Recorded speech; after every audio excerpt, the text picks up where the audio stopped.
سلام دوستان، امروز آمدیم یک دریای خیلی جالب در رقم یخ هست. آوی کسان باور آدم نمیشه که او بازی نمیشه. این کسی داخل او نیه غیر از یک نفر بود. یعنی قد یخ هست که او بازی نمیشه. جالبیش چیه که پشت از او صخره یک قد اوی گرم است. نمیدونم دلیلش چیه ولی خیلی جالب بود برای من.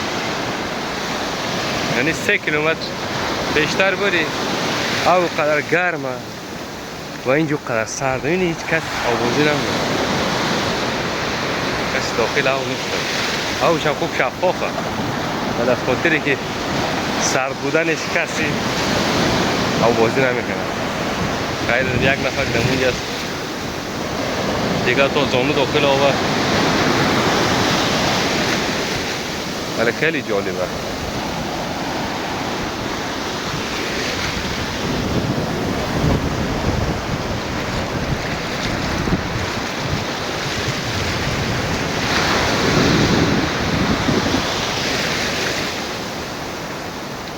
جایتان خالی دوستا، هوا خوب گرمه ولی متاسفانه دریا سرد.